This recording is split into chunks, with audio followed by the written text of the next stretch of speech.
I don't know where my baby is. There are few words more heartbreaking than those. And there are few things more horrible than a parent not knowing where their child is, or whether they'll ever see them again. On a hot summer afternoon in 1996, two little girls stood in a parking lot in Bowling Green, Kentucky, and watched a stranger drive away with their 7-year-old sister. They saw his face. They told police everything. But despite thousands of tips, countless interviews, and decades of searching, the answer remained out of reach. An innocent man would be suspected. A family would be torn apart. And the one piece of evidence that could identify the killer would spend 30 years locked away inside an evidence bag, waiting for technology that didn't yet exist. All the while, the man responsible believed he had escaped justice. He was wrong.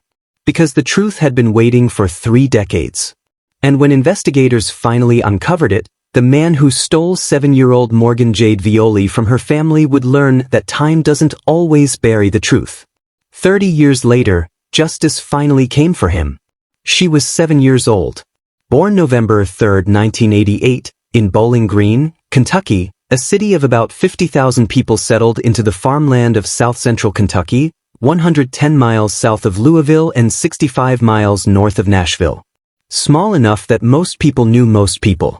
The kind of place where children spent their summers outside and parents didn't worry much about it. Morgan Jade Violi was the youngest of 3 sisters. Heather and Nikki were older, half-sisters by biology, sisters in every way that mattered. Their biological father had died, and Glenn Violi had stepped in and raised all 3 girls as his own at the Colony Apartments on SHYV Lane, a low-rise complex on the south side of town. Morgan was the kind of child who filled whatever room she was in. She danced. She sang. She laughed at everything. She had a running argument with Heather and Nikki that she was actually the biggest one, a claim that made no logical sense for a 7-year-old and one she made constantly anyway. She wanted to be a veterinarian when she grew up. She had plans. She had time. She had no reason to believe that July 24, 1996 would be any different from every other summer Wednesday she had ever known. She was wrong. The morning of July 24, 1996 began with paperwork. Glenn and Stacy Violi's divorce was finalized that morning in Warren County. Glenn didn't appear at the custody hearing. His attorney said the arrangement was already settled and his presence wasn't required. Glenn said he had gone to work leading a construction crew at a farmhouse near the Tennessee state line. Morgan was supposed to stay inside. Temperatures were pushing into the 90s and her sisters were outside and the pull of it was stronger than any instruction to stay in. She and a young friend slipped out into the parking lot sometime before 12:30 in the afternoon. A maroon van entered the lot. The driver passed Heather and Nikki first. They waved. He waved back. He circled the lot once. Then he came back. What happened next took seconds. He grabbed Morgan from the sidewalk and threw her into the passenger side of the van. Her friend ran. Heather heard the scream and came around the corner in time to see the van already moving, already on the street, already gone. The Bowling Green Police Department sealed the Colony Apartments within minutes. The FBI's Louisville field office dispatched agents that same afternoon and assumed coordination of a multi-state search. An alert went out through the National Crime Information Center across Kentucky, Tennessee, and Ohio within hours.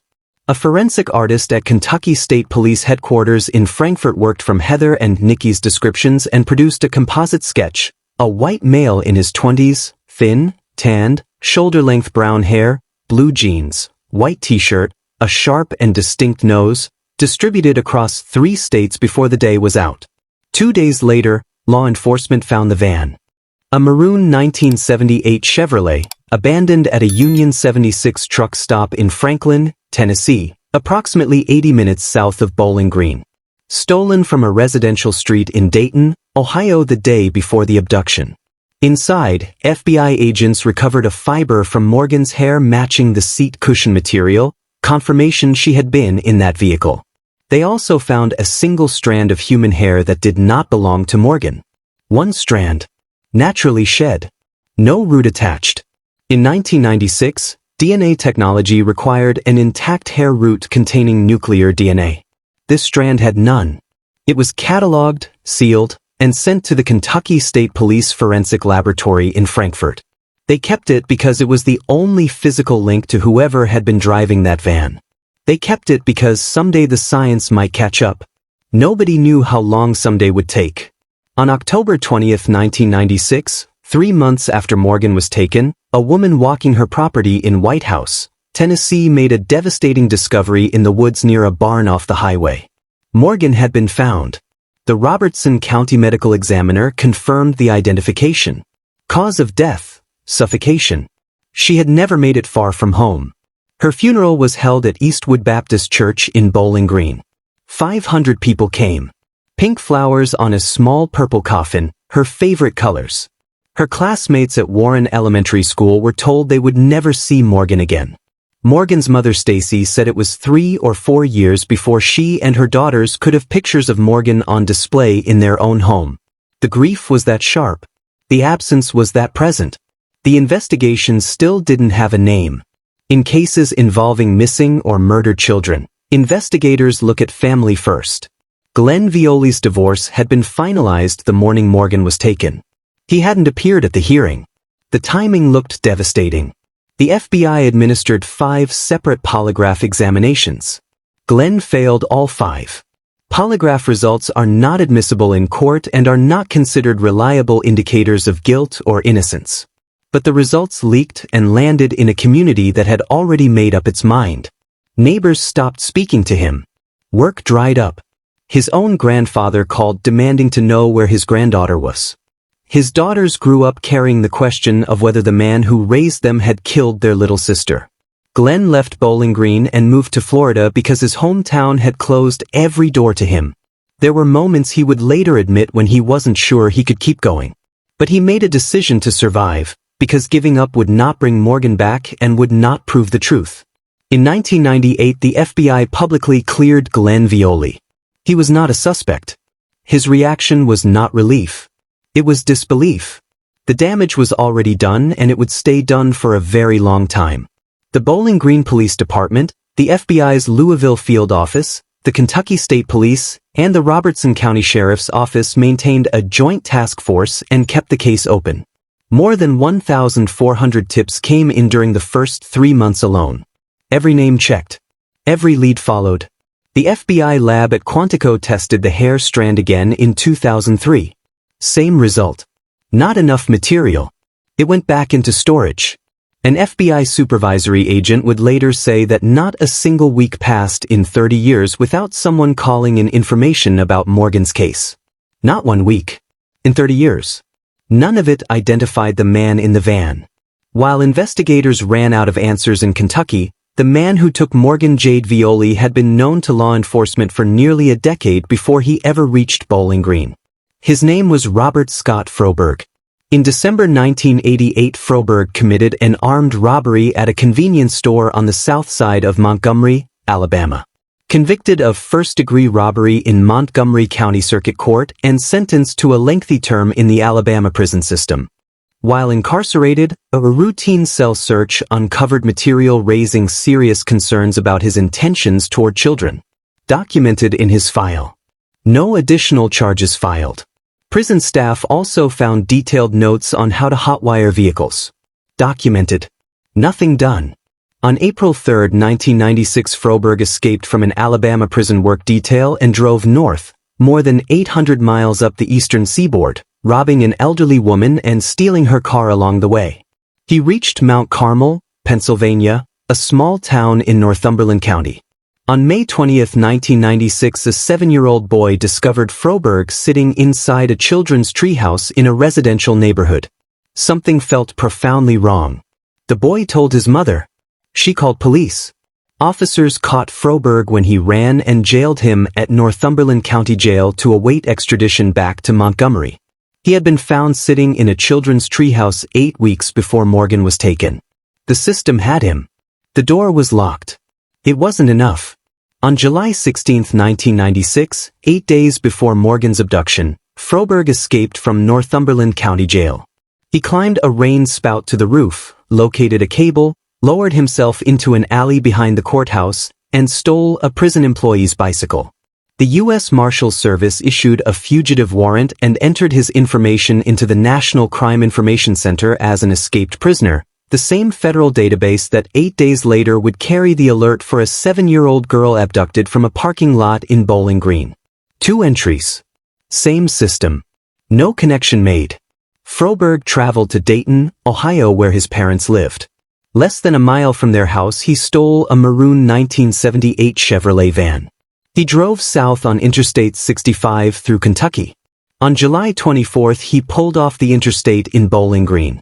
He told investigators later he had exited to buy drugs. He drove into the Colony Apartments on SHYV Lane. He saw Morgan. He was back in an Alabama prison cell by August 21, 1996, less than a month after taking Morgan, arrested in Pennsylvania and returned to the system. Additional time added for the 2 escapes. His DNA collected under Alabama's mandatory sampling program and entered into CODIS, the FBI's national DNA database. The system already had his profile. The federal database already knew his name. There was just nothing on the other side to match it against. The hair strand in Frankfurt was the missing half. And for 30 years the science to read it did not exist. If you have been watching this case and you want to see more solved cold cases just like this one, subscribe to this channel right now. Every week we go deeper into the cases that took years, sometimes decades, to crack. Hit subscribe so you never miss one. In 2011, the FBI lab at Quantico tested the hair strand for the 3rd time. 15 years in an evidence bag. 3 attempts. 3 identical results. Then the science changed. The older methods required an intact hair root containing nuclear DNA. This strand had no root. That single biological fact had defeated every test for 30 years. The new methods extracted genetic material directly from inside the hair shaft itself, viable DNA pulled from anywhere along the strand regardless of root presence. In early 2026, the FBI's Louisville field office submitted the hair strand one final time to a specialized forensic laboratory using these new extraction methods. The strand had survived 30 years in storage. It had outlasted 3 generations of forensic technology. The laboratory extracted a complete genetic profile. They ran it through CODIS. The database returned a match immediately. Robert Scott Froberg, 62 years old. Alabama prison system.